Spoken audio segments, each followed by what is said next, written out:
And good morning, and welcome to Unfiltered Vision News, bringing you the news unfiltered Monday through Friday, 7 to 9 a.m. Eastern. My name is Dr. Ashaki Noni Nichols, and I will be your host. So, good morning, everyone. And good morning, Patty Cake. She says, Grand Rising Founder, happy Monday. Grand Rising to you, too. Happy Monday. So, let's get started this morning with our sports recap for the weekend from Conscious Outlaw. Sorry, I can't talk this morning, y'all. It's Monday. Give me a little bit of grace.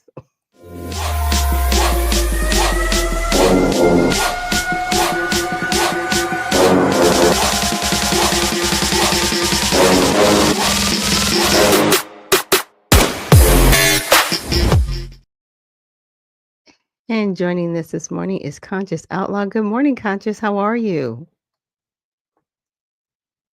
Are you I'm there? doing fine this morning. How are you? I'm good. I'm good. Okay, let's get into it. All right. Happy Monday, everybody. Today is November 10th, and the sports recap for the NFL standings, starting off with those, is the AFC East, the Patriots. We're about halfway through the season, so I'm gonna give you their actual record. So the Okay. Patriots are 8-2. AFC North Steelers are 5-3. They lost a heartbreaker last night. The Colts are 8-2, and the Broncos are 8-2 with the AFC West. And the NFC East is the Eagles 6-2, the Packers 5-2, the Bucks 6-3, and the Seahawks 7-2. And then Green Bay and Philly will be playing tonight, and there's a 1 point spread, so it's pretty much a toss up. So it's going to be an exciting game tonight on Monday Night Football. Okay. And on college is Ohio State and Georgia still at number one and number five. Notre Dame moved up to 9, and Texas moved into the 10th spot. So they're trying to get those bottom standings, watch those because that's where the college playoffs start at 12 to 10. I'm sorry. Okay, and I also want to preview college basketball top 10 before preseason standings are Purdue at number one, Houston number two, Florida number three, UConn number four, St. John number five, Duke number six, Michigan number seven, BYU number eight, University of Kentucky nine, and rounding out the top 10 preseason is Texas Tech. So with that, I also wanted to point out Clarissa Shields just made an $8 million two-fight deal. So she'll be having some exciting fights, and she's getting her paydays. So that's pretty much all I had. Oh yeah, sorry. The NBA also, the top of the East is the Pistons, and the top of the West is the Thunder. So Okay. that's pretty much what I have for today. All right. I did want to ask you something though, because over the weekend I was listening to the news and they were saying like the NIL and the players getting paid, they're trying to involve the Trump administration to make changes for some of these players. I guess there was a player, he was like refusing to play unless he got $50,000 or something ridiculous. I didn't know if you had heard anything about that, if you wanted to speak to that. I don't want to speak about nothing I don't know. I know it is a lot of controversy, and a lot of players are getting paid, and it's upsetting a lot of colleges. And Mm-hmm. actually, one thing about the players getting paid that's a positive is Juju Watkins. She bought into a professional team, and she's still an NBA player. If you know who she is, she's a female in college basketball player. So yeah, I can't speak to that particular thing about the Hmm. NIL, but I will do some research and investigate that because I don't know if it's because the holdout or whatever like that that's causing players to have movement, and that's what's causing the problem, or just the money aspect. So yeah, I'll look into that. Yeah, because I mean, it's been, in my opinion, because when they started making money off of them, they were always making money off of college players, right? But it wasn't Mhm. like it is now because now they have video games with their right and likeness. And, there's just a lot of other things, endorsements that they're allowing them to have. And initially it was like, okay, we're not going to pay the players, right? The college players. We're not going to give them any of this money. So where does the money go? It goes to the college. But some of these Right. players, you know what I'm saying? Not everybody's a scholarship player. You know what I mean? I mean, I'm just saying. And was it Reggie Bush? I think the Heisman Yeah, Trophy Reggie winner, Bush. they He took had to give up his away his Heisman. trophy Yeah. for getting money, right? He didn't Hmm. create the money, he was given money to go play Hmm. for the college where he was at. So I was like, "So you're gonna punish the player, but you're not gonna punish the people who actually put this in place." It was very strange. And I just really don't understand, and I know you can't speak to it, is why they wouldn't put any of this money in a trust fund for them. So let's just say they get to college and they're playing, but they only stay in college for 1 year. Then they would only get the year earnings in their trust fund once it matured, once they turned 21. Let's say they start when they're 18. So they couldn't even get the trust fund, right? Until they either graduated or till they turned 21. So I think if they would have done something like this, it would be more of an incentive, in my opinion, for for those players to finish school. If you want to leave early, that's fine. But if you leave early, you still can't get the money till you're 21. I think it would have created more responsibility for these players and even these colleges, as opposed to, okay, I'm just gonna, you're gonna give a kid like $500,000. Like, what are you doing? You're creating, Exactly. you are creating nonsense. Or don't use their right and likeness, right?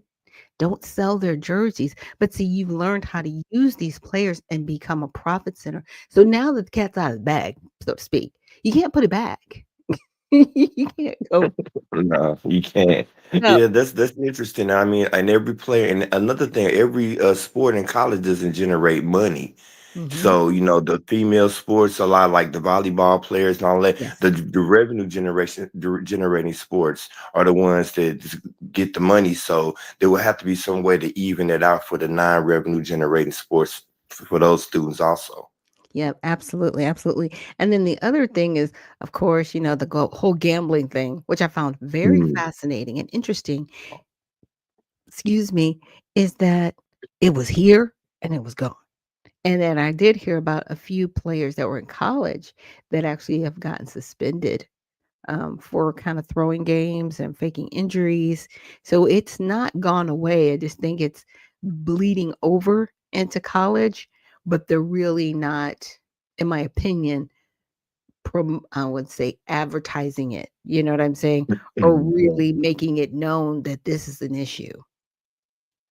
Yeah, they don't want to see, they don't want anybody to think the integrity of the game is being affected, but it probably has been because it's really easy to get to players like I said that aren't getting their money or not getting that much money for somebody to say, hey, just say you hurt, stay out of the game, and I'll send you a few $1,000s to your mom or something like that. So yeah, Yeah, they don't want to talk about it, but it's probably just as much contaminated as the pro sports. yeah. I'm sorry to say that. Yeah, it is. And Patty Cakes, she's excited. She said the Chargers won yesterday, 7-3. And oh, their record. So obviously we got a Chargers fan in the house. I just remember they were like the whole throwaway team in California. I mean, I'm not bagging on the Chargers, but they were like, yeah, they're those guys that live down in San Diego, whatever. Like nobody ever cared about them. Like nobody took them seriously. I'm just saying, for somebody that grew up in California, I'm just telling you, the Chargers were like a complete throwaway team. Um, but yeah, I'll let you have last words. No, that's pretty much it. If anybody would like to have a little bit more sports, I'll be having on the Wake Up Call Wednesday, November Mhm. 12th. You can also find Patty Cakes and DJ Lovely. We'll be having our premiere show. So thank you for letting me plug that for everyone, and I'll see you all next Monday. All right, have a great one. All right, and so that was our sports recap with Conscious Outlaw, and like you said, you guys can catch him on November 12th. So definitely look out for him on X under Conscious Outlaw. And so with that, switching gears, I want to start our morning off with a child's corner inspiration. I know that was something that I had started off with, got a little bit away from, just being on vacation and coming back and jumping back in. So I wanted to get back to that, really get us back to rooted in a mindset of putting our children first, right? Just really thinking about their hearts and minds and setting their hearts and minds right at the beginning of the day. So here's the video. small village lived a young boy named Kabir. He was intelligent, but had one big problem. He could never focus. His mind would jump from one thought to another like a restless bird. If he started reading or doing any other important work, he would soon get distracted by games or something else. If he tried to study, he would think about his phone or friends. Kabir's father often told him, "Son, your mind is like a wild horse. If you do not control it, it will take you in the wrong direction. Discipline your mind, and it will take you anywhere you want to go." But Kabir never took it seriously. One day, an old wise teacher named Guruji, he was known for training young people to achieve success. Kabir's father took him to meet Guruji and explained his problem. Guruji smiled and gave Kabir a small glass of water, saying, "Hold this glass and don't spill a single drop while walking around my garden." It seemed simple, but as Kabir walked, birds chirped, leaves rustled, and other children laughed nearby. Every time he looked around, water spilled. When he returned, half the glass was empty. Guruji asked, "Why did you spill so much?" Kabir replied, "I got distracted." Guruji said, "This glass is like your goal, and the water is your focus. The distractions around you are like the noise of the world. If you do not discipline your mind to stay fixed on your purpose, you will lose everything before you know it." Kabir finally understood. From that day, he started small, waking up at the same time daily, limiting his phone use, and giving his full attention to whatever he did. He practiced meditation for a few minutes each morning to train his mind to be calm and steady. At first, it was difficult. His mind still wandered, but he kept pulling it back to the task at hand. Days turned into weeks, and slowly Kabir felt a change. His memory improved, his grades went up. 1 year later, a big national competition was announced. Students had to solve complex problems within a limited time. Kabir joined. The questions were tricky, and many students panicked. But Kabir stayed calm. He focused on one question at a time, just like Guruji had taught him with the glass of water. When the results came, Kabir was declared the winner. Everyone cheered for him, and Guruji smiled with pride. Kabir had proved that a disciplined mind is stronger than talent, luck, or even intelligence. From then on, Kabir became known in his village as the boy who mastered his mind. If you felt even a little spark of motivation today, do not let it fade.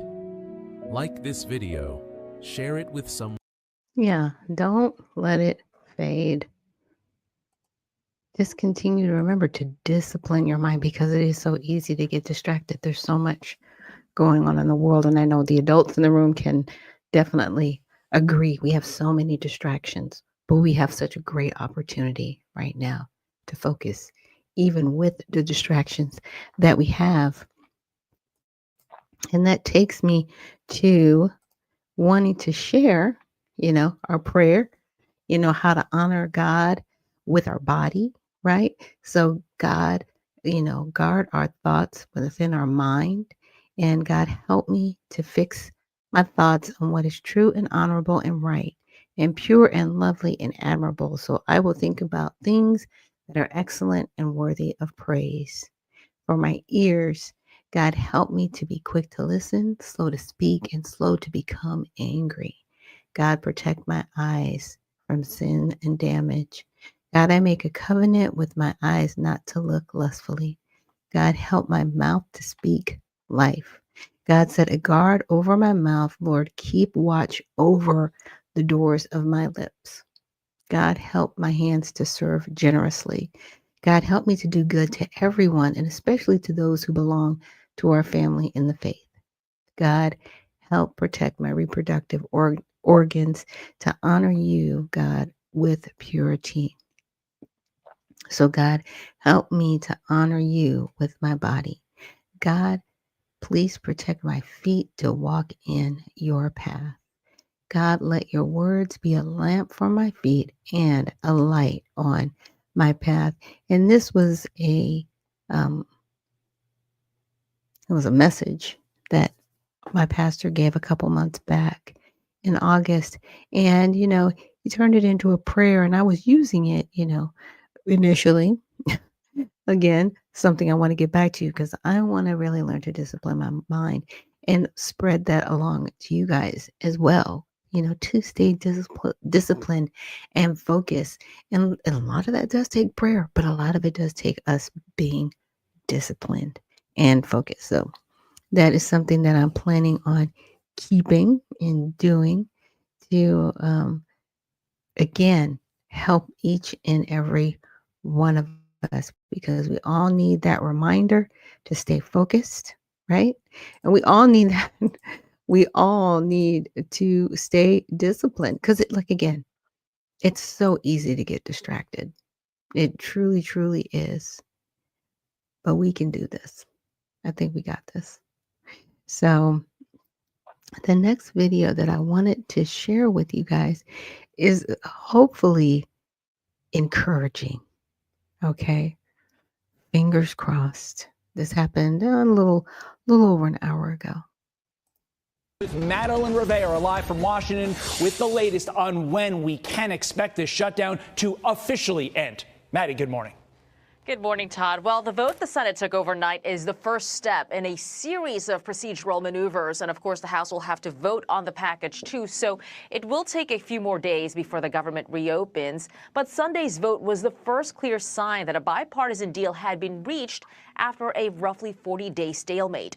The Senate voted 60-40 to back a revamped GOP funding bill that would keep the government open until the end of January. 8 Democrats joined Republicans to pass the bill, including Senate Minority Whip Dick Durbin, Senators Tim Kaine, Catherine Cortez Masto, and Jackie Rosen, among others.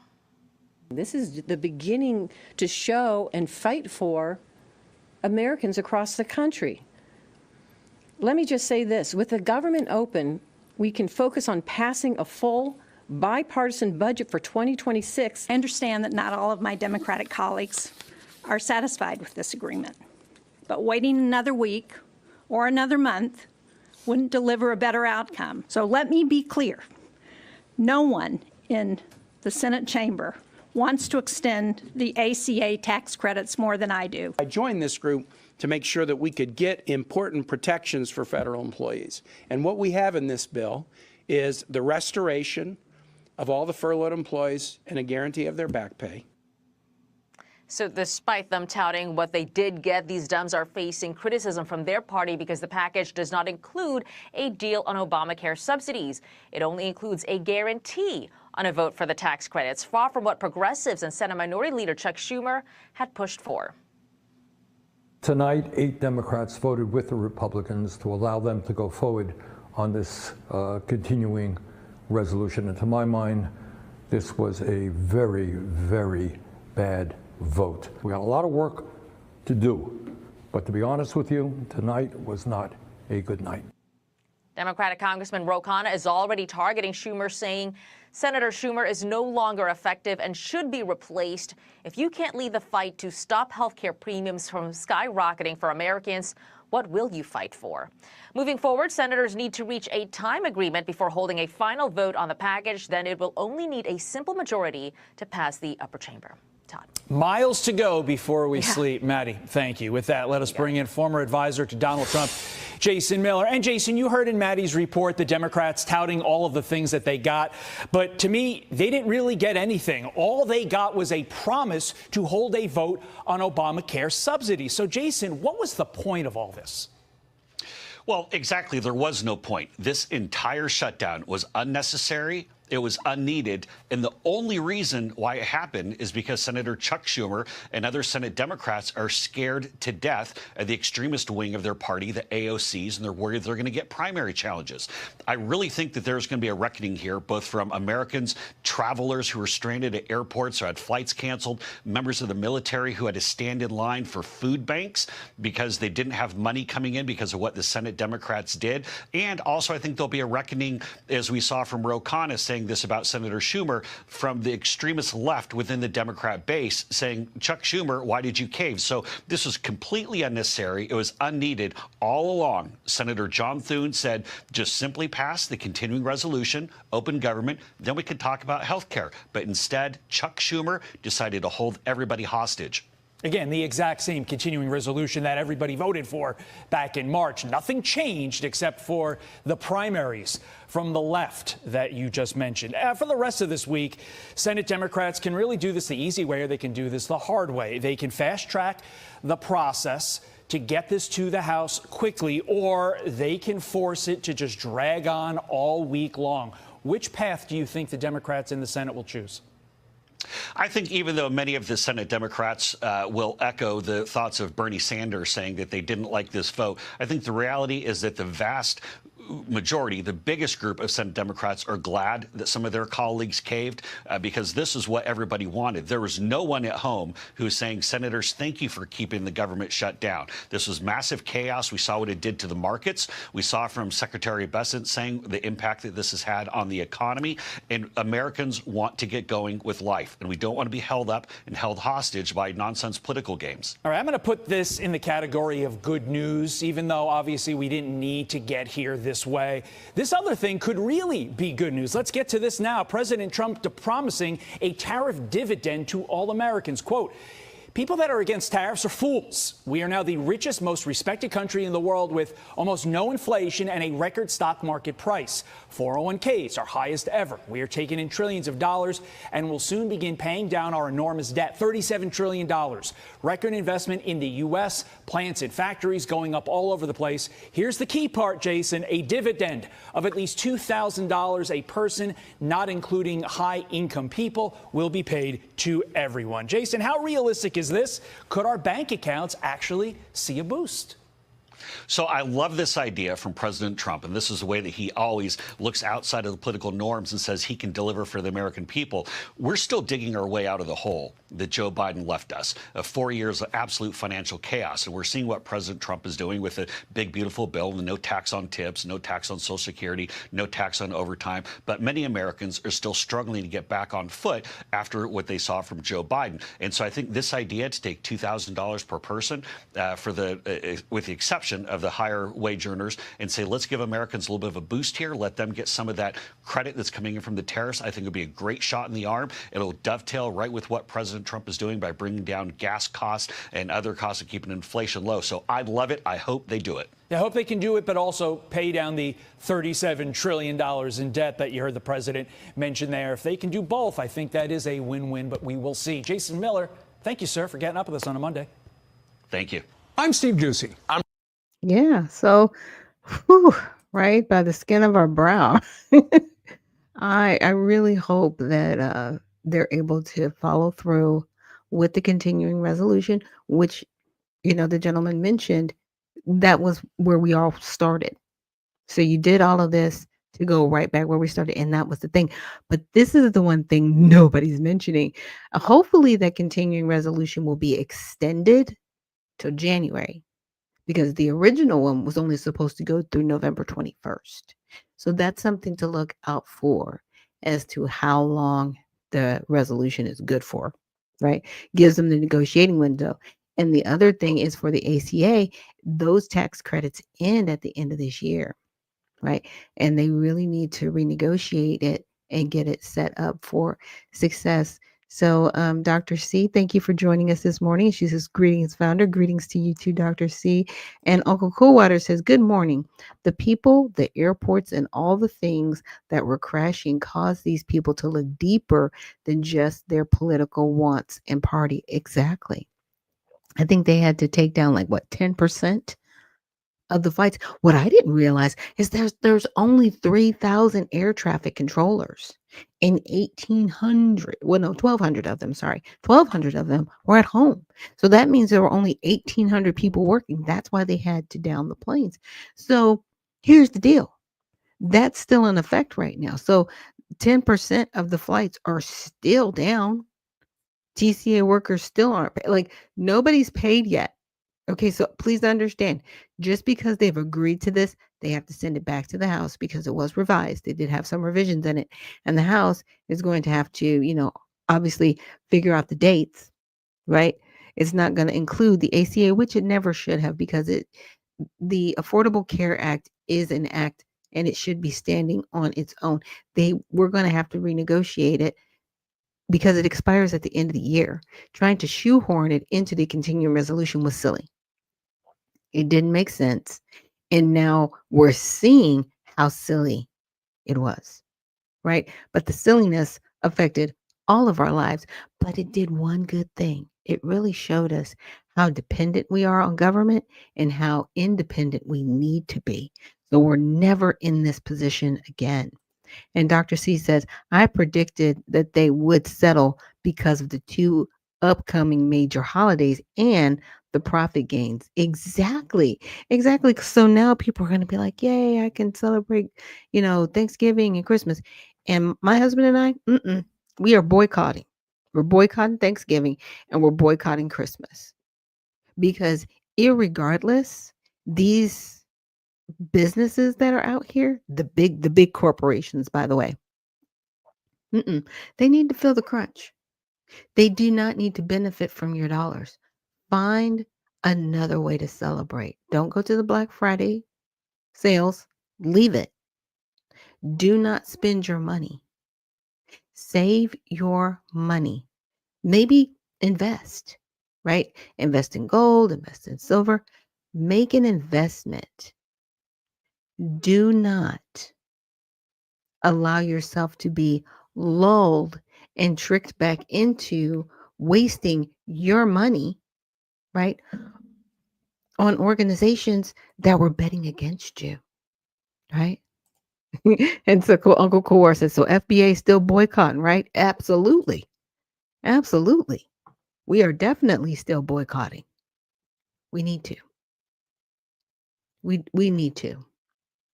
Because I know a lot of people, we need injection in the economy. No, you need to stop leaning on the government. And we all need to. People need to stop leaning on the government to, get resources, right? And I'm not saying everybody, because there are some people that do need it, but people need to stop the reliance on it. If you can rely on yourself and make your own way, right? But it's created another dependency where these businesses are depending on people spending their EBT and SNAP benefits, right? I don't know. I saw a couple of videos out there. They had to stop telling people, oh, like people are getting their nails done and stuff. They're like, oh, do you accept EBT? The guys are like, no, we don't accept the EBT here. You're going to have to pay cash or you're going to have to pay some other way. No, we're not going to take EBT because, we could get in trouble. Oh, so you were taking it for years before, because during the pandemic, EBT just flooded and everybody was taking that money. But now you can get caught for taking that money because you never should have been taking it in the first place, right? And so there is something I wanted to share with you guys. So I went, okay, and Uncle Coolwater says the system should be set up to be an assistance to people and not a dependency. Absolutely. When I lived in California, they had measures in place. Like you could get one-time assistance. You could get a certain amount of assistance. My sister, she's passed away since, but even she had 3 kids and she was able to get aid for her first child. And then for her second child, she only got half that for her second child. And her third child, she wasn't able to get any cash aid. Where now they've changed it. And this is why these individuals are having, 6, 7 children, because they are literally living off of welfare by having more children. We can't have that. People, I mean, I understand people want big families. That's great, but you're going to have to afford to take care of these children on your own and not depend on the government to take care of your children. It's not the government's responsibility. It's yours, right? And so I wanted us to look at, the context of the current negotiations that they've done in the Senate. And so the Democrats in the Senate, led by Minority Leader Chuck Schumer, have proposed attaching a 1-year extension of Enhanced Affordable Care Act subsidies to a continuing resolution bill that would temporarily fund the government and end the shutdown. However, centrist Democrats have struck a deal to pass the CR without this extension, right? Splitting the party and leveling the subsidies fate for separate negotiations. House Minority Leader Hakeem Jeffries has indicated Democrats remain committed to pushing for the extension in follow-up talks. It was always that. It was always that. We've been here because they've always could have done this. Now, again, I hate that it happened because I know it was very jarring for people, but at the same time, it was a great thing that it did happen because it has woken people up. People are now like, oh, this is what my life would look like if the government pretty much couldn't help or assist. Now, here's the question. Do you want to go back to that, or do you want to learn how to be independent where whatever happens with the federal government, you're good? That's my question. I would rather be independent and able to take care of myself irregardless of the government and what the government does. And that's where we all need to be.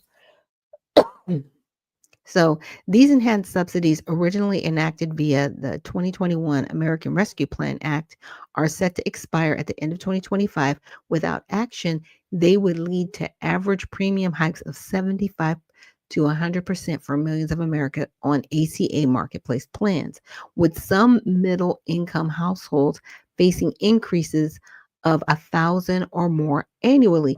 And see, in my opinion, that's the fault of Congress, because under the previous administration, you did have all three branches. You had the House and the Senate and the executive branch, and you guys could have fixed the ACA through the American Rescue Plan, and you didn't do it.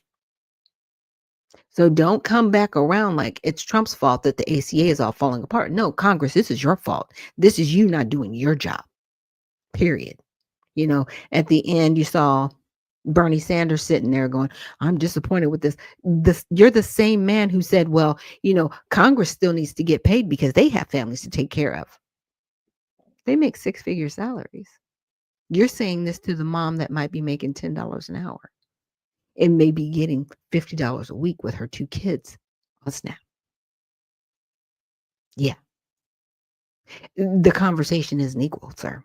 We know you are a socialist. And see, socialists can afford, it's the socialists that like socialism because they can afford to live like socialists because they're at the top of the food chain. Doesn't bother them. Sir, you are a millionaire. You are a millionaire. And you are a socialist. Self-proclaimed, by the way. So do Democrats have an opportunity to cap or lower ACA costs? Yes.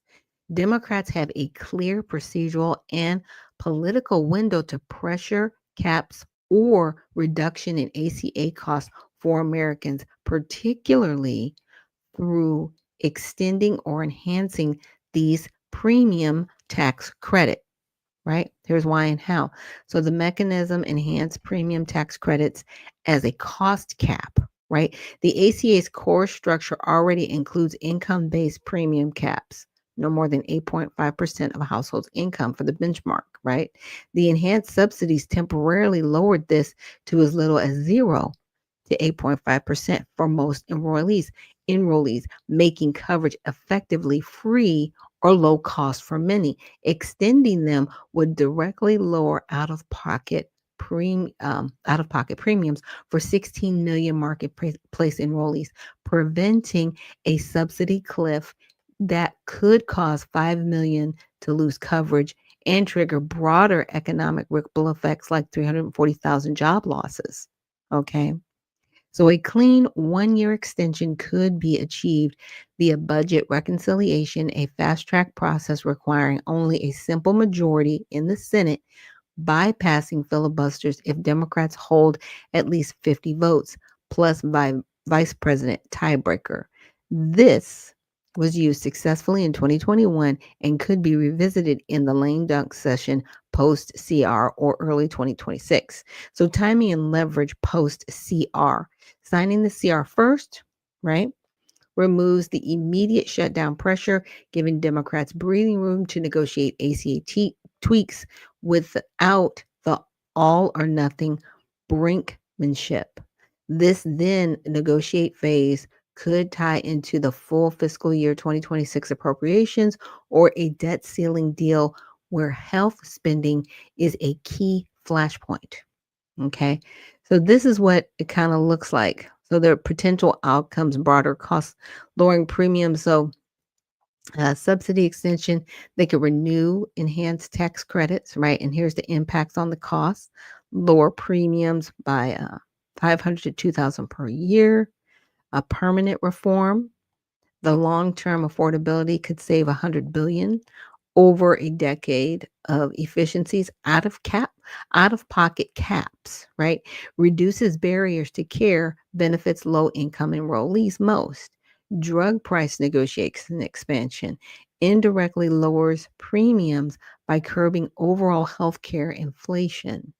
So I said, could regulating hospitals to charge private insurance the same as Medicare also help? Okay.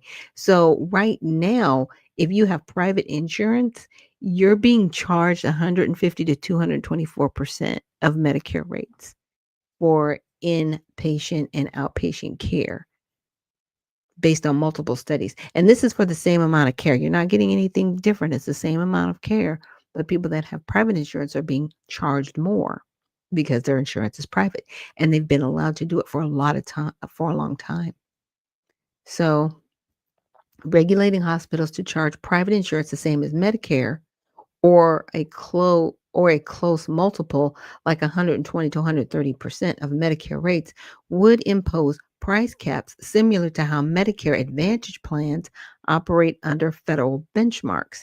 This isn't a new idea. It's gained traction in policy circles, including a 2024 bipartisan call for the Health Affairs Council on spending and value for targeted regulation in low competition hospital markets.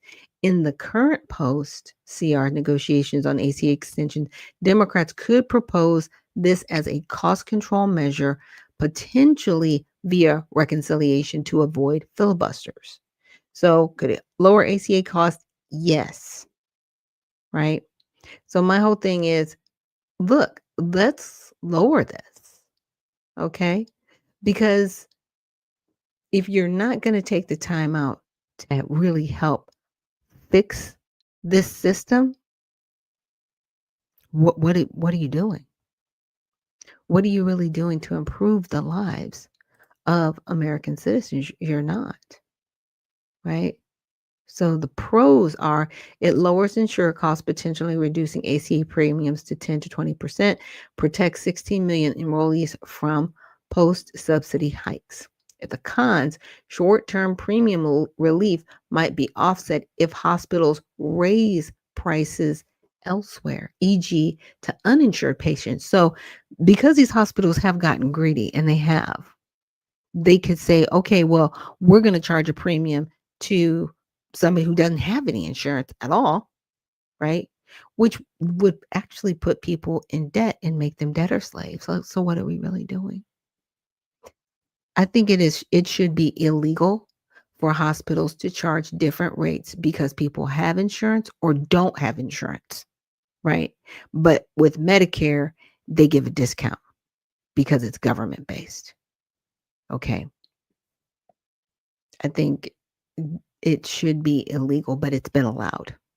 And so that's where these changes really need to be made. And we really need to press our Congress on what they're really doing and are they really serving us, the people? And that's always the question, right? Are they really serving us or are they just pretending?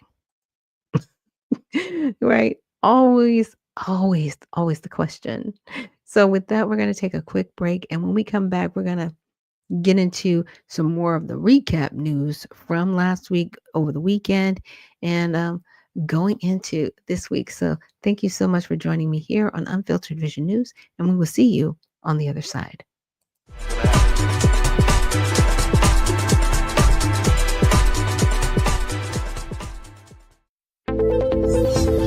The browsers of today are broken. They've been overtaken by a barrage of sneaky and annoying ads, trackers that follow your habits, and cookies that build profiles, and all sorts of other internet clutter that's taking precedence over the content that you want to see. In fact, these useless bites can take up to a whopping 50% of page load times, with a third of it anxiously trying to learn more about you. To make matters worse, some ad blockers are even letting ads through when large advertisers pay them. But do you really want a leaky ad blocker? It's because of these very reasons that we developed Brave, a new browser that kicks internet crud to the curb and makes it faster, safer, and better to surf the web than your current browser. With Brave, everything you need is built right in. We integrated technology that automatically blocks trackers, annoying ads, and shields everything that can cramp your style and destruct your privacy. With it, you can expect increased speeds nearly 2 times faster on laptops and up to 4 times faster on mobile. And unlike any other browser, Brave allows you to support your favorite publishers with automatic micropayments. So it's a win-win for you and your favorite sites. To top it all off, Brave is open source because we truly believe it's our web and we need to fix it together. So ask yourself this question. Do you want a web browser made for the internet of today? If so, try Brave. It's faster, safer, and ad-free.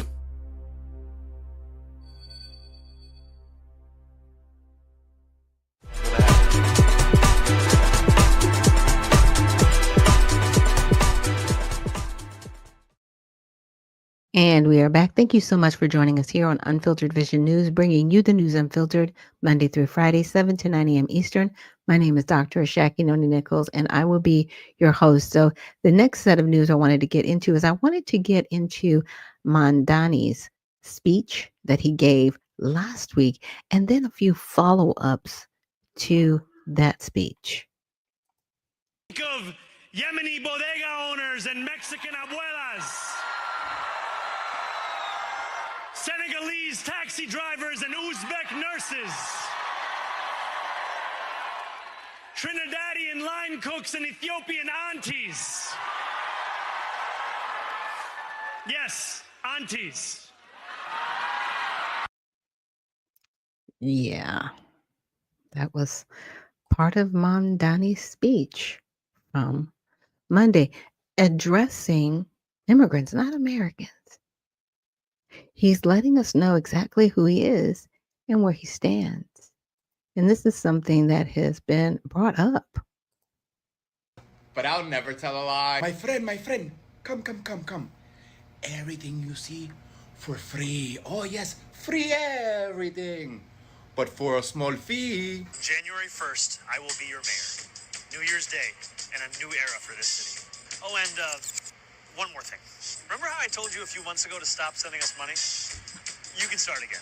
This transition requires staff, research, and an infrastructure that can meet this moment. And it will be made possible by the people who built and believe in this movement. So I hope you'll make a donation at transition2025.com. Now let's get to it. Yeah, as someone who was born and raised in the projects in the South Bronx, I just have one thing to say about this. Ghetto! Oh my God, ghetto! The first day after being elected and you're asking for donations, boy, bye. Oh, New York, y'all got played. He said, gotcha.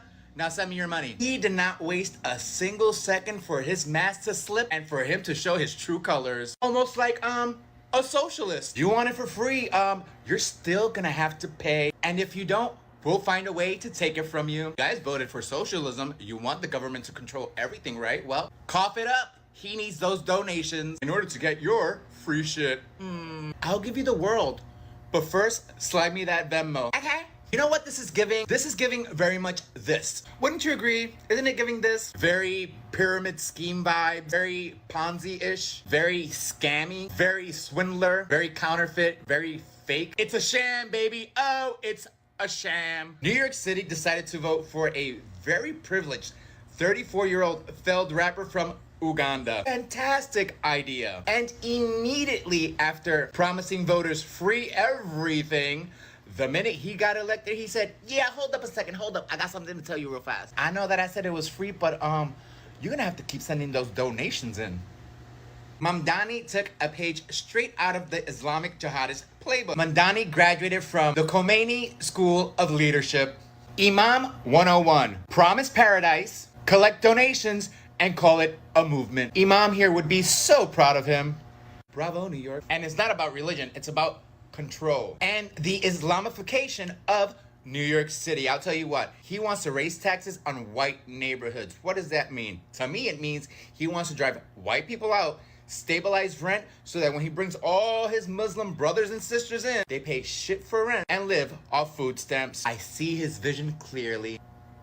And let's not forget, he's funded by Lucifer himself, Alex Soros, son of Satan, George Soros, who want nothing more than to destroy Western civilization. They don't care if he fails.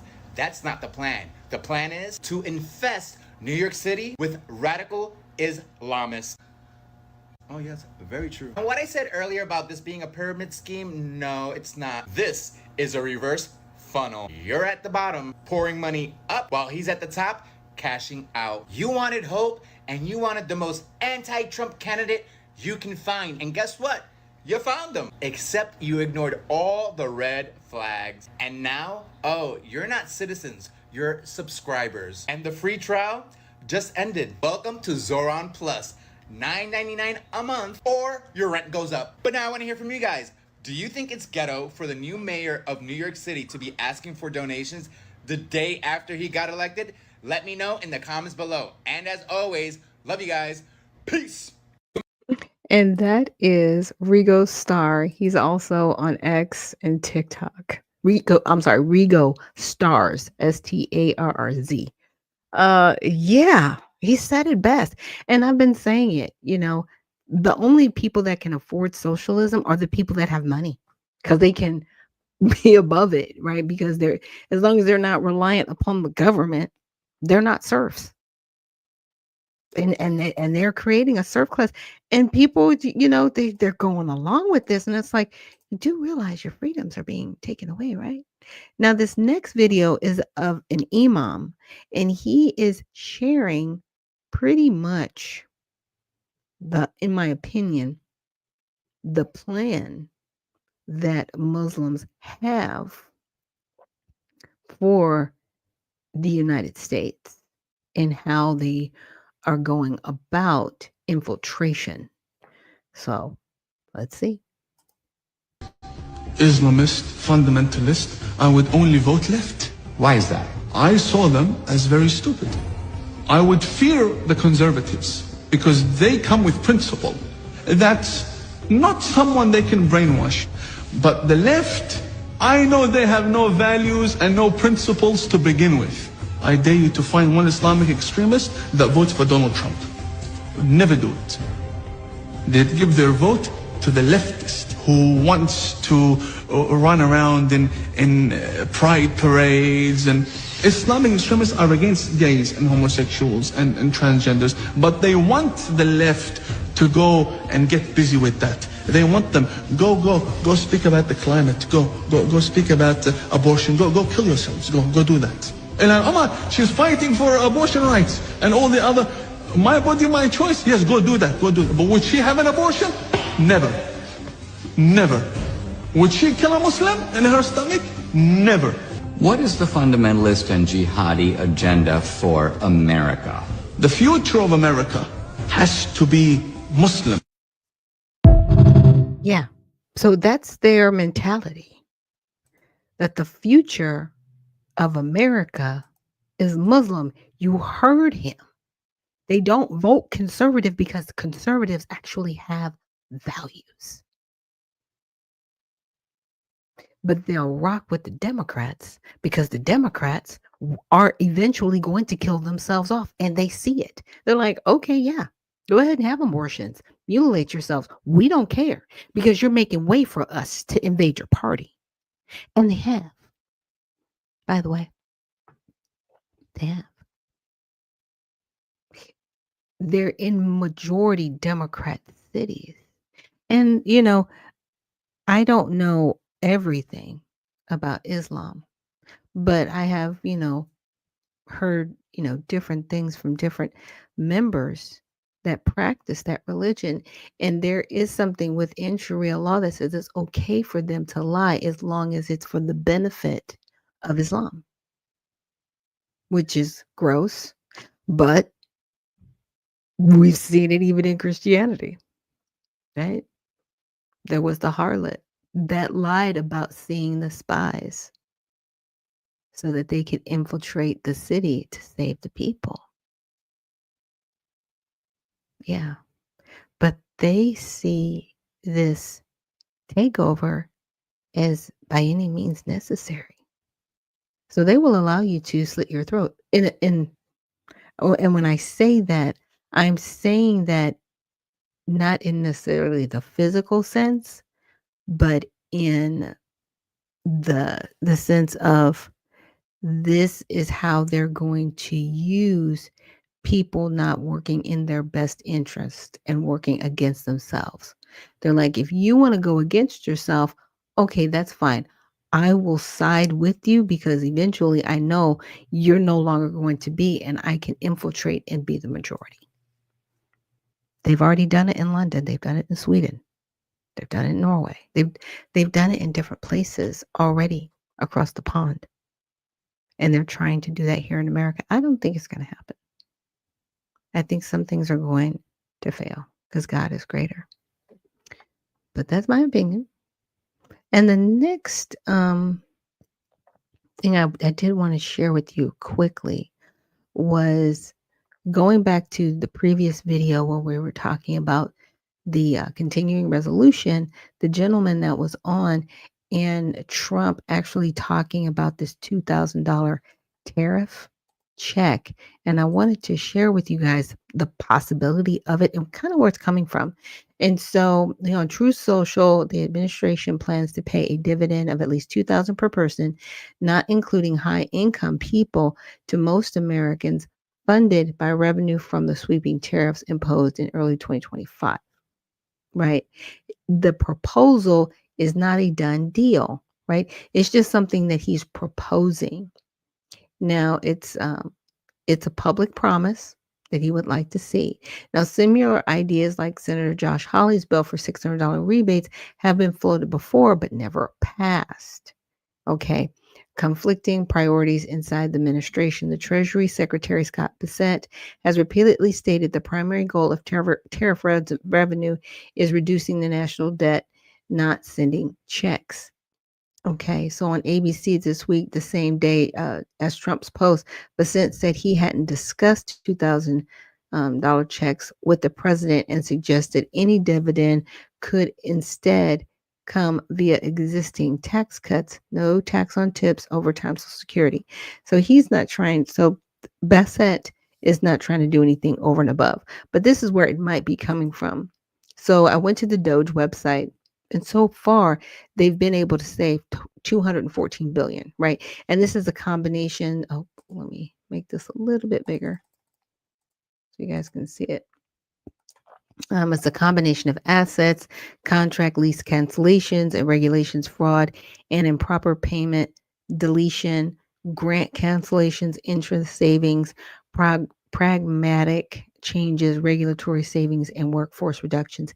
And it saved about a little over $1,300 per taxpayer. Amount is calculated using an estimate of 161 million individual federal taxpayers. So this is just based on the people paying taxes. So everybody wouldn't get a $2,000 check, if that makes any sense. It would only be to the people that pay taxes. We've got 350 million people roughly in the country. I don't know if that includes people that are here that are undocumented or not, but that's our rough number, right? So 161. So, less than half would receive, if it were 2,000, that type of payment. But again, we're at 1,300, so it's nowhere near 2,000. So again, this is a proposal that Donald Trump would like to do. It's nothing that's in place right now. Okay, so I just want everybody to understand that. Just calm down when you hear it, when you see it. It's one of those things. It's an idea we're kicking around the office, right? Because initially they wanted to do $5,000 checks, and it was quietly dropped. So we have to ask ourselves, is this being done as a distraction, or would it actually happen?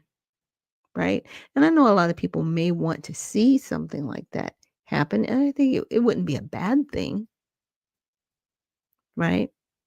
It would give some relief. But right now, in my opinion, we really need to look at fixing the ACA so it doesn't come back to bite everybody, right? If it was put in place to be truly affordable, great. Let's lower the rates. Let's also, right, address these hospitals that are charging more to people that are paying out of pocket. Maybe or maybe not. Let's investigate it. And also that are charging people more that have private insurance when they don't have Medicare. That needs to be addressed because, in my opinion, that creates fraud. Everybody should be charged the same thing. If something's $5, it should be $5 for everybody. It shouldn't be $15 because somebody can afford to pay $15. And that's, in my opinion, what's happening with insurance and how it's being handled. They're really not dealing with the American public the way they should. And it creates, how should I say it? The rich getting richer, because you got to remember, hospitals are still private entities, right? And they deal in the private and public sector, meaning that they take private insurance from private insurance carriers or people that are paying out of pocket, but they also work with the government. They take, in some instance, Medicare and Medicaid. And then, of course, there was the law that was put in place that says you can't turn people away. If they can't afford health care, you have to treat them. But hospitals are private entities. Okay? They're literally their corporations. And some of them are on the stock market. So, yeah, it's a profit center. And again, in my opinion, they need to be investigated if they are charging people different rates or trying to shift cost in a way to make it look like, oh, we're not overcharging people, but you are. You are. And there's some people that should go to jail behind it, breaking the law and charging people more when they shouldn't be. And so the next video I want to get into, and these were sent to me by Uncle Coolwater, and this is from Promethean Up Chafan, and they are on TikTok. So I'll make sure that you guys get the links to these videos so that you can follow this individual who's talking about things that are not necessarily in the mainstream. Admitted the globalist world order is gone. What forced his confession? Donald Trump's historic breakthrough in Asia, deals with Xi Jinping and other leaders that completely bypassed the British imperial system. So here's what the Canadian Prime Minister said. Today, we're facing another hinge moment in history. Our world is undergoing one of the most profound shifts since the fall of the Berlin Wall. And that old world, the world in which APEC prospered, but also helped to foster.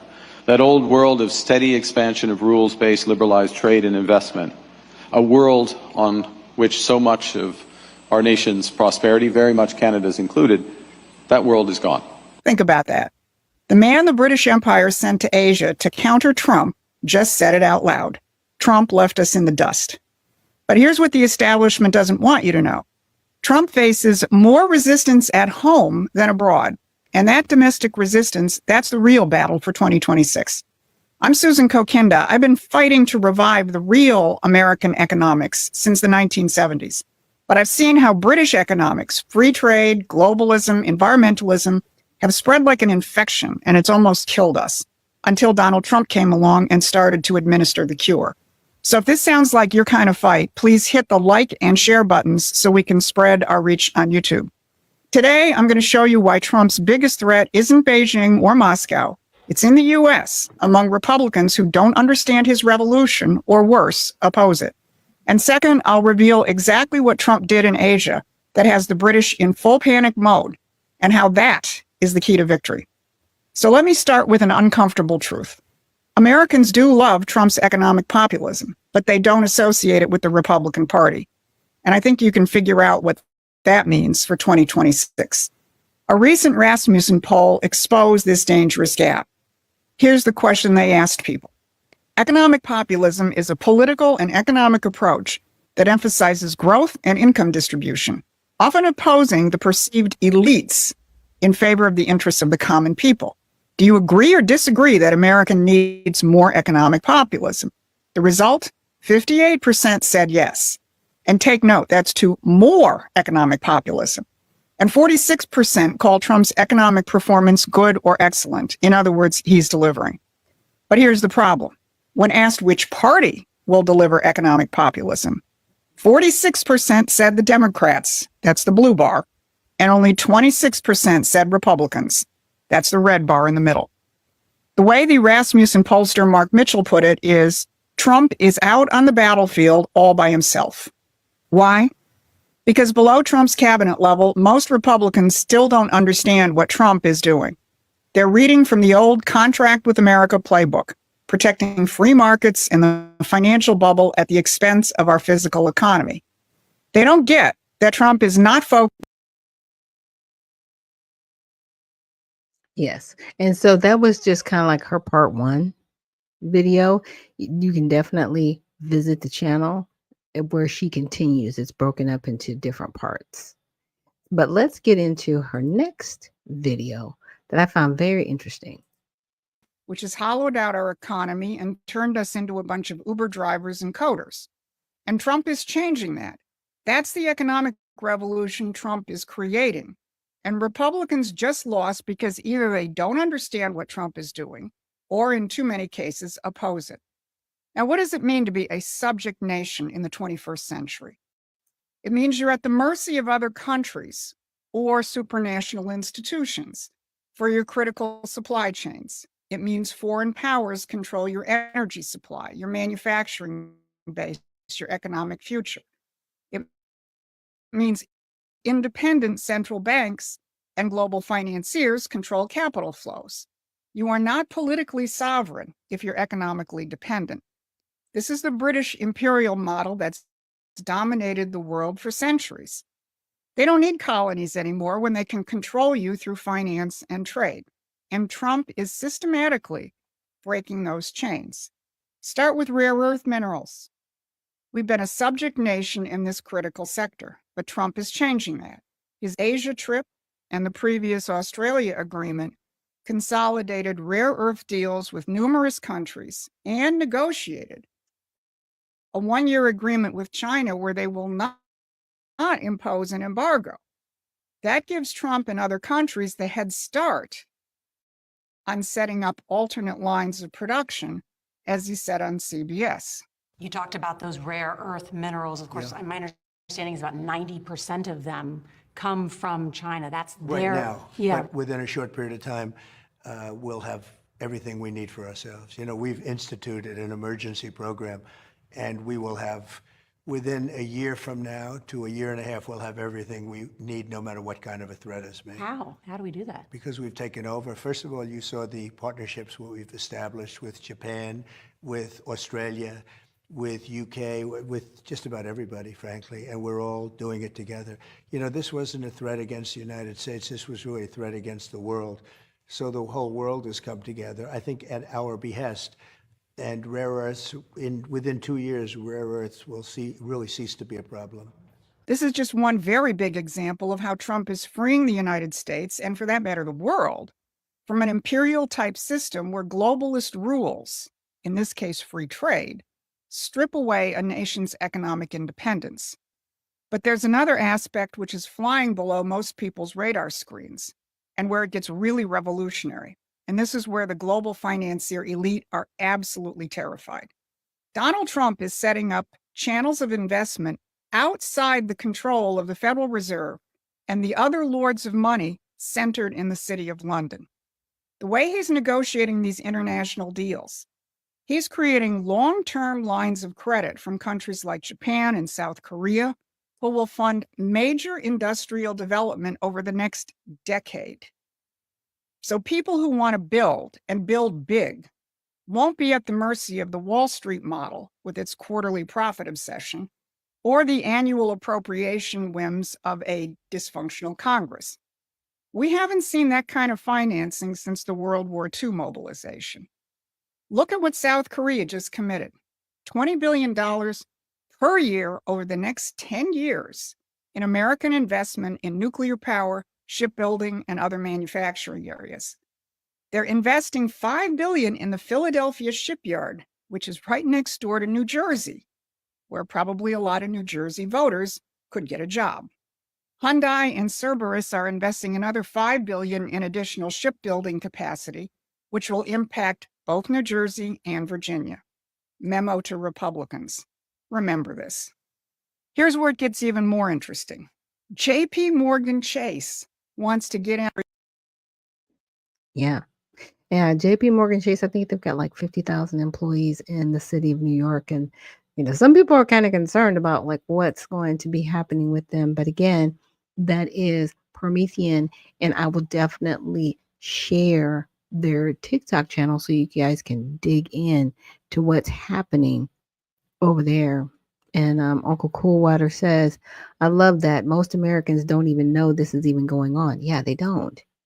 You know, when Uncle Coolwater shared it with me, I was like, oh, wow, this is a whole different perspective. But see, you never really hear about the things that could save us in the mainstream. They want you in the doom and the gloom and dependency mindset. They do not want you in the mindset that demands freedom and saying, hey, why aren't you doing these things that could free us, the people? Because they want indentured servants. Let's be clear. They do.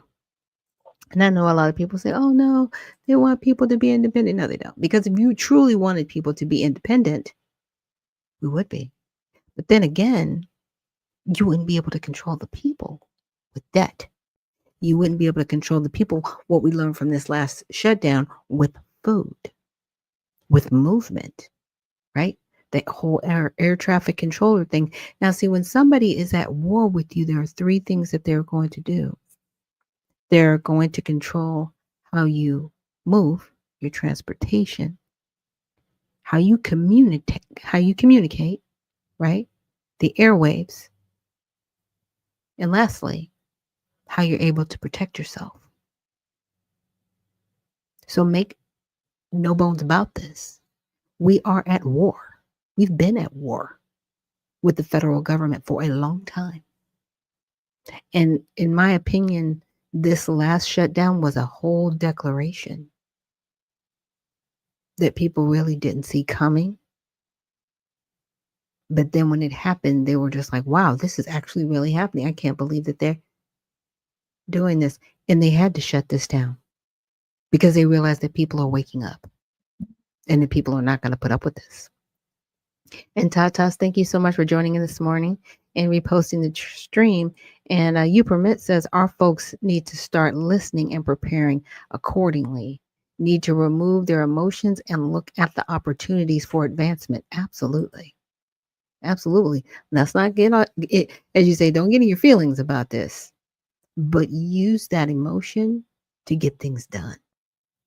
Okay? Use that as your driving force to make sure that we're never here again. Because trust me, they want you dependent. They want you begging them for a solution that's worse than the problem it's going to solve.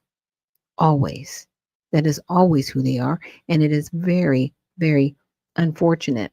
And I wanted to bring something up before I get into our next video really quickly. Now, this is more so about the tariffs, right?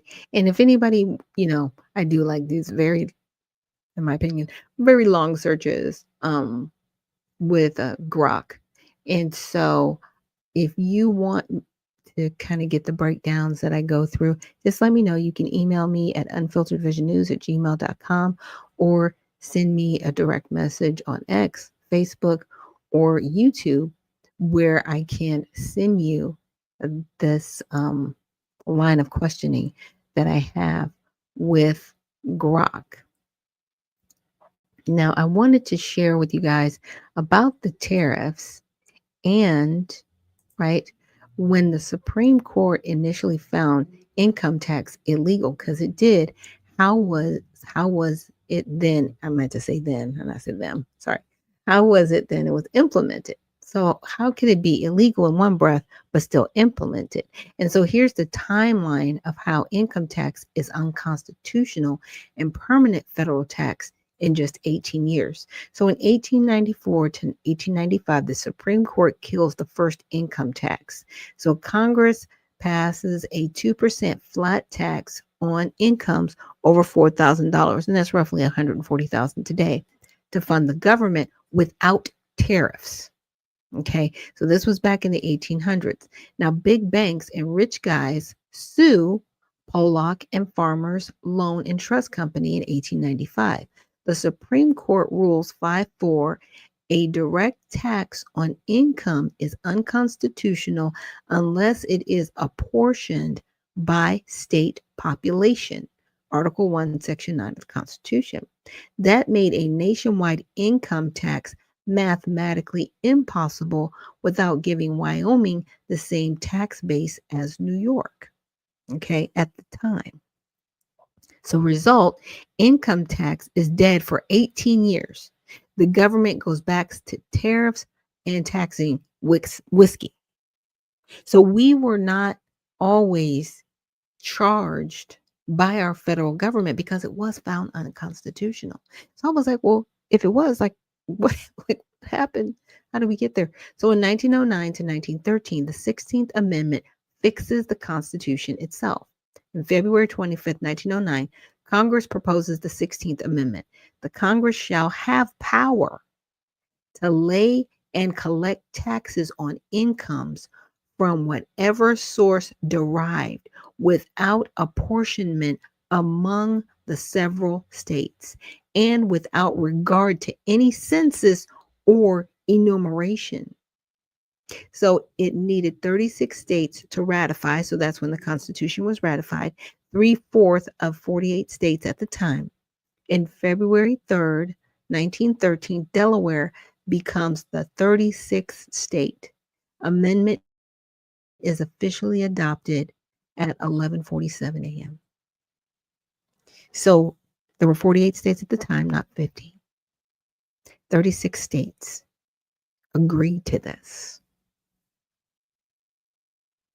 So this is how we got here. So Secretary of State Philander Knox certifies it that same day. On October 3rd, 1913, Woodrow Wilson signs the first legal income tax in U.S. history. Same day, the 16th Amendment was certified. Congress passes the Revenue Act of 1913 under Tariff Act. Under Wood Tariff Act. Wilson signs at 9:15 p.m. in the Oval Office with a gold pen. The rates, 1% on 0 to 20,000 for single people, 2% on 20,000 to 50,000, up to 6% over 500,000, which is 15 million today.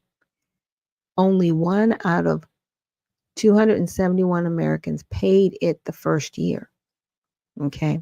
It raised 28 million in 1914, instantly became the government's #1 revenue source by 1918. So they put into the Constitution a way to fleece the American people. Like, that is how horrible, and I'm just going to say it, it's how horrible some people in our government have been. That's horrible to do that to your general population. That's greed off of the American people. We should always have the money in our pockets. But they decided to work against us to create debt slaves, in my opinion. So the Supreme Court said you can't tax income unless you divide the bill by state population. So we changed the Constitution with the 16th Amendment, and 10 months later, Wilson signed the first legal income tax on October 3rd, 1913. That single amendment is the only reason the federal government can send you a 1040 today. Without it, we'd still be 95% tariff funded, like Trump wants to go back to. Yeah, we should be funded by tariffs. We should not be paying income tax. So it showed the 16th Amendment, and here's the 16th Amendment. The Congress shall have power to lay and collect taxes on incomes from whatever source derived, without apportionment among the several states, and without regard to any census or enumeration. That's it. It did it to us, right? And so I asked, in your opinion, does this keep the American people in a debtor class as opposed to true free Americans? And Grok said yes. In my honest opinion, the 16th Amendment did lock 99% of Americans into a permanent debtor class, and most of us have never noticed the handcuffs, right? And here's why it's not even close. See, before 1913, you were born debt-free, right? The federal government could not touch your paycheck. If you earned $500 a year as a steelworker in 1912, every penny stayed in your pocket unless you bought whiskey or imported a hat. Like, those are the only things, right, that could be taxed. The result, the average American saved 15 to 20% of their income, owned land by age 30, and retired with zero debt. No IRS, no W-2, no withholding, nothing. Now, after 1913, you are born owing the government money. So we're born into debt. We're not born free. That's crazy. The moment you take your first job, the government claims first lien on every dollar you will ever earn. Today, the average American hands over 31 to 42% of lifetime earnings to the federal, state payroll, and local taxes. That's $1.7 million for a median household over a working life, more than you'll ever spend on food, housing, or transportation combined. It turns citizens into collateral for national debt. So in 1913, the national debt was $2.9 billion, 85 billion in today's dollars. 2025, the national debt is 36 trillion, actually about closer to 38. But yeah. So every baby born today owes $108,000 before they take their first breath. The income tax is the only mechanism that lets Congress borrow tens of trillions, knowing they can always seize your future labor to pay it back. So World War proof, you're a debtor, not an owner. Okay? Try to opt out. You will have felony or prison if you try to opt out of taxes. No, those are facts. Die with unpaid taxes, IRS has higher claim than your spouse or kids on your estate. The 1040 form literally lists you as a taxpayer, debtor, and the IRS as creditor. The free American versus debt serf test. Ask yourself one question. If I work 40 hours this week, how many of those hours do I actually own? And the answer for 2025 is federal income tax owns 9 hours of the 40. Payroll tax owns 6 of the 40. State income tax owns 3, and sales and property gas owns 4.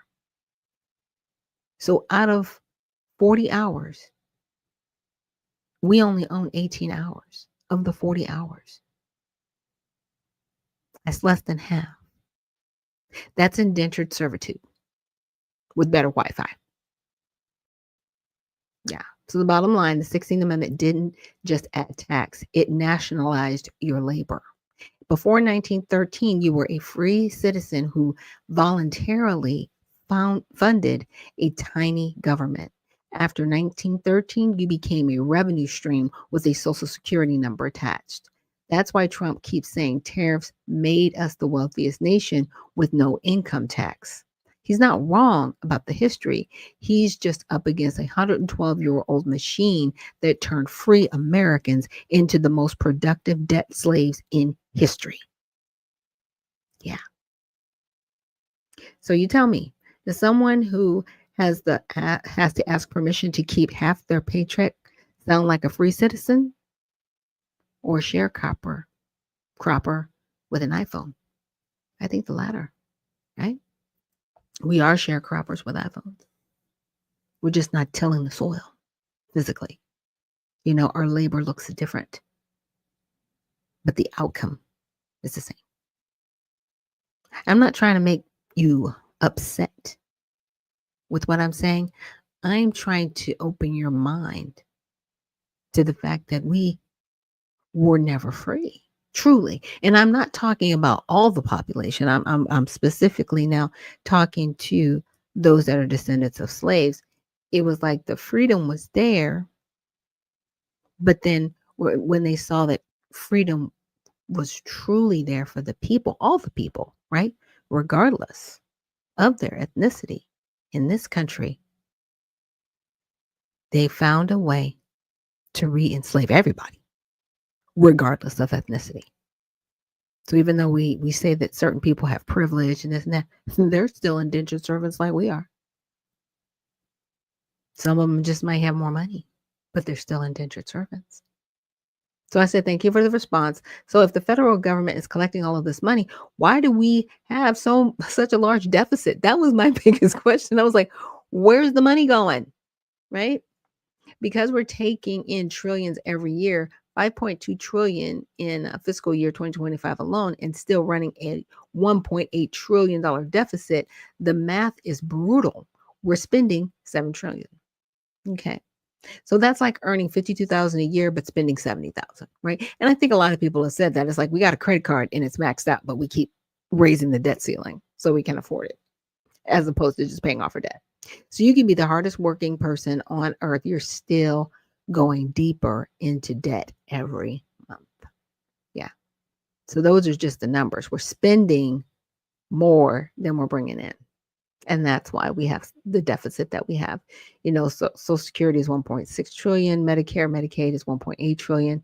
The interest on the debt alone is 1.2 trillion. Defense is 0.9 trillion, and everything else like education, veterans, highways, sciences, like anything else the government spends is 1.4 trillion. Yeah. So we're just basically spending more than we're intake. And I think we've all known that. I don't think that's really shocking to anybody. So I said, is it possible to go back to tariffs and kill the income tax in a way that will keep our credit rating and keep the American economy from crashing? It's possible with income tax, with tariffs causing the economy. The short answer is technically yes, but only through radical multi-step overhaul involving 15 to 100% tariffs on all imports, 3 to 4 trillion in annual spending cuts, and aggressive reshoring incentives. So it's possible, but it has to be some really, really radical changes with our Congress, right? It just has to be there. And path to possibility, a high risk roadmap. Yeah, so it can be done in phases, right? In the first 2 years, ramp up tariffs, 50%. In phase 2, slash spending, 40 to 50%. In years 3 or 5, and then long term, as imports fall 30 to 50% from boycotts, reshoring, pivot to a national sales tax, right? 10 to 15% on consumption, not labor to fill the gaps. Okay. So there is a way out of this. And like I said, if you guys want this, I can send it to you. So I said the change should be gradual. And I said I had a follow-up question to the October 3rd, 1913. How did we accumulate debt upwards of 2.9 billion? Could you explain that better? Because I was like, how did we get to the debt if we hadn't spent anything yet? You know what I'm saying? It's like he signed into law and then automatically we were in debt. And I was like, wait a minute, hold on. So that 2.9 billion in 1913, which is about 90,000 today, was almost 100% from one thing. It was the Civil War. It hadn't been paid for. Okay. So in 1861 to 65, Lincoln borrowed 2.7 billion, mostly war bonds, to pay for armies, guns, and railroads. By 1865, the debt hit 2.8 billion. And that was in 1861. It was in the billions then. Okay. The U.S. had never owed a dime before 1861. So before the Civil War, no. From 1865 to 1913, we paid it down slowly with tariffs, right? Whiskey and taxes, but never got below 1 billion. The leftover 2.9 billion in 1913 with literally Civil War debt still on the books 48 years later. Okay, and that leads to 1913. So on the day Wilson signed the income tax, America's entire national debt was left over war borrowing from 1865. Yeah, that's what happened. Because I was like, I was like, wait a minute, you put the income tax in place to have income. How do we, I'm like, wait a minute, how do we get the debt? And it was like, oh, didn't realize that. So we spent money we didn't have. We just created a credit card that had no way to pay it down. We just didn't have it. Right? Tariffs were not enough at that time. There was not enough whiskey. Okay. And there were not enough tariffs coming in to pay it down. So, the 12-year Liberty Reset Roadmap, right? Years 1 to 3, stop the bleeding. 4 to 7, cut out the cancer. Phase out entire departments of education, energy, commerce, and HUD. That's $600 billion. That's crazy that it was, because these are some of the same these are some of the same departments that Trump is actually trying to phase out, or at least get smaller, right? And decrease the spending. Defense back to 500 billion, pre-2001 levels. Sell federal land. We own 28% of the U.S. 1.5 trillion one-time cash. I don't want to sell federal land, but okay. If we're selling it to Americans, I'm okay with that. If the federal government wants to let go of the land and sell it back to actually American families, I'd be okay with that. National debt drops 38 trillion to 20 trillion just by doing that, right? 8 to 12 years, the final kill, replace remaining revenue gap with 12% national sales tax, a fair tax style, right? Rebated 400 a month per adult, right? Which means you would get $400 in extra spending so you could keep up with the taxes, the sales tax. Repeal the 16th Amendment. 36 states have already repeal resolutions pending, which is great. Income tax zero on April 15th, 2037, and national debt paid off by 2040. If we were to follow, this simple example that Grok has set out. And, by doing that, the federal budget, 2.8 trillion, GDP is the same as 1912. Revenue, 70% tariffs and 30% sales tax. Personal income tax would be zero, right? The national debt, zero. And the average family keeps $48,000 a year in their pockets. That's better. And it's not a dream. It's just the reverse of what we did from 1930 to 2025. Now, it would take a lot to get it done, but we can get it done. The question is, do we want to get it done? We did it to ourselves, and we can undo it. I love that part. I love Grok saying, hey, you got yourself into this predicament. You can get your way out. It's not impossible. It's not impossible. So I definitely wanted to look at this next video. And I know some of you guys might agree with Trump or not agree with Trump. I just wanted to listen to the take that this person had. But more than that, really, again, look at how we need to take more responsibility as people, right? To get out of where we are. Honest, Trump was God ordained. I'ma just say God meant for Trump to be put in office because he's trying to teach y'all a lesson. And a lot of people won't understand this. But since I understand it, let me tell you. The best thing Trump did was shut down the U.S. when COVID hit. Why? Because it taught people how to not depend on the government, but depend on themselves, depend on their community, be with each other. Because at that rate, some people couldn't work, others could. And y'all was still getting money. He still was giving y'all money to be at home. But for some people, y'all used it irresponsibly. For other people, they made a business out of it. They took that money and invested. Now, the government is shutting down again. Food stamps is going away. Now y'all got to depend on God. Or you can depend on yourself and starve. I've been going back and forth with people like, oh, we're not going to be able to eat. There's pantries out there.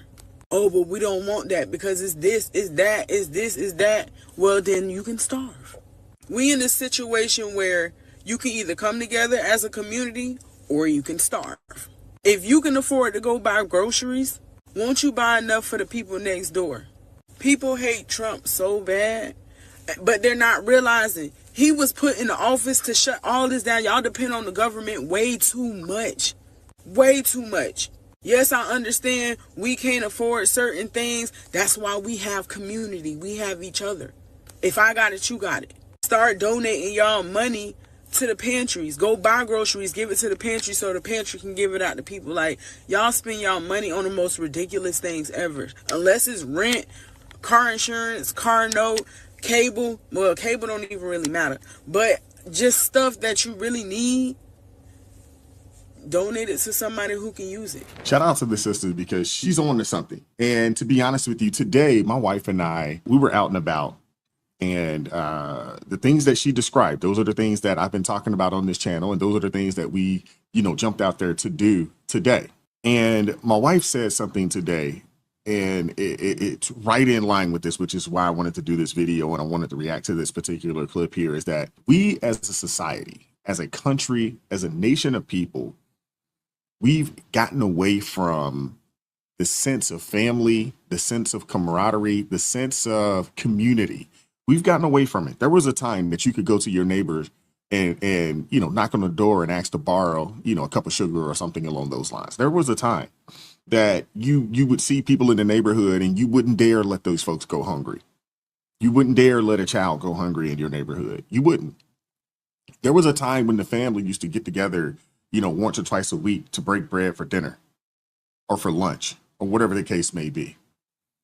And we've gotten away from that. And I think with everything that is going on, it's not just the shutdowns, with everything that is going on, the amount of layoffs and, potentially, AI taking opportunities and things of that nature, that we are being forced to come back together, and we are being forced to look to God for provision.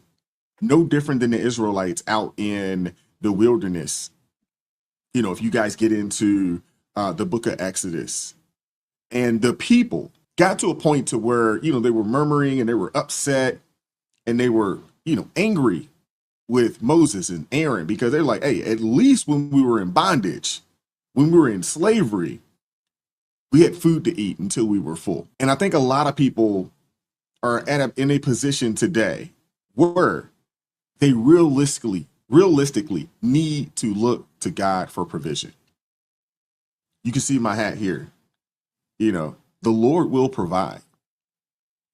And he's putting people in a position where they don't have no choice but to seek him. So this young lady, she may be on to something. She may be on to something. And I know some of you guys, will jump out there and say, hey, Trump's not perfect, this, that, and the third. And I'm here to tell you that, no, he's not perfect. But what we do know about God is he will use anybody to get his point across or to take care of his people. He will. Hit that like button, share this video, subscribe to the channel. Let's keep going. I got a few additional clips. The great white hope pardon you, Donald Trump. Him, the racist. I know. Pardon an old, poor little black woman like me so I can reclaim my life and start over again. Not only did he give me a full and unconditional pardon, but he also made it illegal for them to chain women to the bed during childbirth. And then he passed the First Step Act. And then I walked in a list of 100 names of people that needed to be freed. And he freed several of those people before he left office. And these people are trying to convince me that I'm supposed to vote for the black woman who locked everybody up instead of the white man who freed everybody. What a mess. A mess. When they call Donald Trump a racist, what do you think about that? I feel like that's the kind of racism we need. And so for this man who they claim is such a racist, who not only gave me a fresh start, gave Kwame Kilpatrick a fresh start, gave Alice Marie Johnson a fresh start, pardon Kodak Black. Shout out to Jesse and, shout out to Angela Stanton Lee here, because she's absolutely right. If And I wanted to break in here really quick. And he also made Allison Johnson the head of his parole task force. So she's literally going through potential parolees or people that have been unjustly incarcerated to get them out. So it is interesting. We got a racist in the office that's using a black woman to help free people. But that's how they call that. Look, that's what they've labeled him.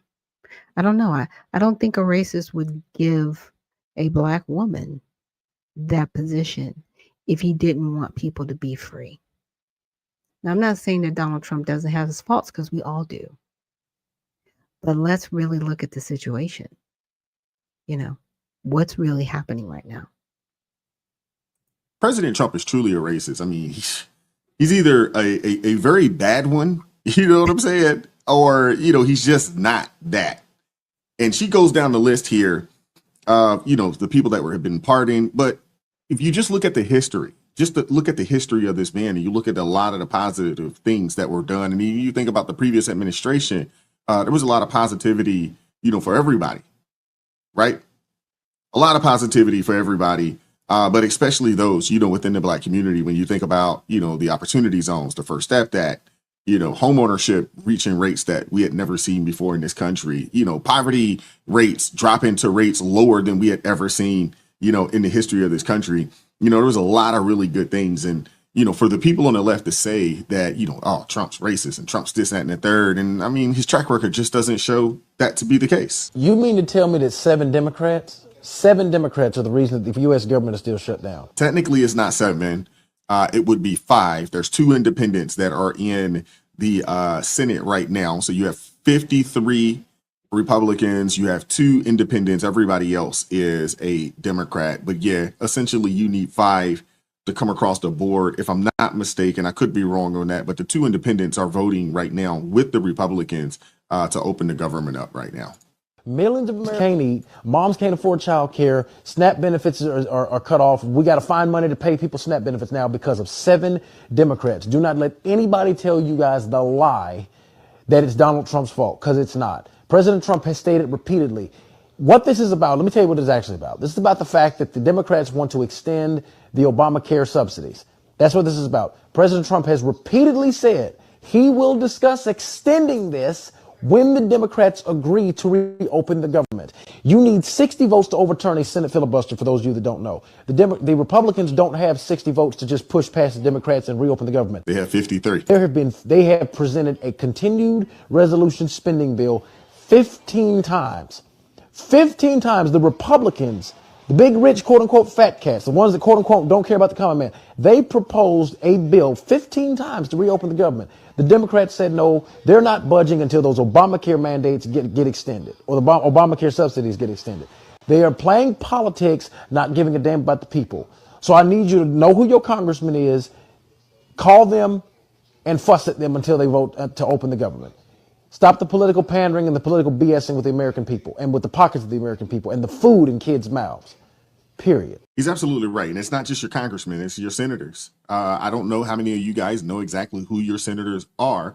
But if you don't know who they are, you should reach out to them. I know who they are here in Maryland. If you live in the state of Maryland, you need to go ahead and reach out to also Brooke and Senator Van Hollen. You know, the dude that was out there caping for the Maryland man down there in El Salvador. Go reach out to him. He was caping for illegal immigrants. You need to get that going, get in there and cross the aisle and get the government open. Handle business. Do what y'all need to do. But the main thing is that I'm a firm believer that when people show you who they are, you need to believe them. And no different than what the young lady that opened this video up with, she said it. We are being pushed. The people are being pushed to look to God to provide for them, not to these Democrats, not to the Republicans, not to the quote unquote independent, not to the House of Representatives, and not to the Senate, and definitely not to the White House. We need to be looking to the Lord to provide. He told us that he will never leave us, he will never forsake us, and that he will be there and that he will provide. We're being pushed into a position, into a situation where we have to go there. Now, I know there are some people out there that watch the channel that say, hey, I don't believe. What about us? Hey, it's time to believe. It's time to walk that walk. Seriously. Because you out here thinking that you got it, or you thinking that another man got it. And I'm here to tell you that that ain't it. I'm here to tell you that's not it. Now, I will say this. For those of you all that are blessed, go out there and show up and show out for these people. You know, those that are members of the body of Christ, if you have more, you have a surplus, go give. If you don't have a surplus, you got some time, you got a surplus of time, go give some of your time. Thankfully, out here in Maryland, there are so many good people that are out there that you can't even volunteer if you wanted to right now at the food pantries, because there's been so many people that have decided that, hey, I am going to help. And I can appreciate that. I can appreciate that. But there are ways to get out there and help your fellow man, you know, get out there and help God's people. This is an opportunity for the church to show up and show out. Seriously. But I want to hear from you guys in the comment section. What are your thoughts? Hit the like button, share the video, subscribe to the channel. Yeah, because here's the thing. It is up to us, right? And we have an awesome opportunity to stay in this frame of mind of independence and realizing how dependent we are on the government and how independent we need to be. So there is some scriptures that I wanted to share with you guys before we close out the show this morning. But in Philippians 4:19, it states, "And my God will supply every need of yours according to his riches in glory in Christ Jesus," directly calling believers to rely on God for provision. This promise is reinforced by Matthew 6:33, which instructs, "Seek the kingdom of God above all else, and he will give you everything you need," emphasizing that trusting God with one's priority leads to his provision. Similarly, in Deuteronomy 8:2-3, reminds believers that God humbled the Israelites in the wilderness to teach them that life depends not on bread alone, but on every word from God's mouth, highlighting dependence on his guidance and provision. Right? The assurance of God's faithfulness is further affirmed in Psalm 121, verse 2. "My help comes from the Lord, the maker of heaven and earth." And in Psalm 34:10, which declares that those who seek the Lord shall not want any good thing. So we have provision. Are we going to believe that we do? And are we going to believe in that mindset? Right? Yeah. Those are things that we need to hold on to as we move forward, because, you know, the government has shown us they can pull the rug out at any time. At any time. Our freedom comes from God, not government. Our rights are endowed by our Creator. not government. Okay. Because, many people, they want you to be in that government will do everything mindset. And, Mr. Mondani is proving, okay, with his latest video that, he won. He was like, yeah, and by the way, you need to keep donating to us, even though I told you everything was going to be free. Yeah. Socialism is not a free situation. It relies on people paying. And so things aren't free because you're still paying. Right. But the freedom that we're looking for is that spiritual freedom that leads to independence. And that's where we need to be taking care of our fellow man. If we have the needs to do it, do it. My church that I go to, we serve in our community. We donate to the food bank, food pantry, we sort. So we know that people in our community within Henry County, Georgia, they are being served because we're doing it firsthand, as they say, boots on the ground. So again, thank you for joining me here on this Recap Monday for Unfiltered Vision News. And remember, stay well, stay focused, and stay unfiltered. We'll see you in the next one.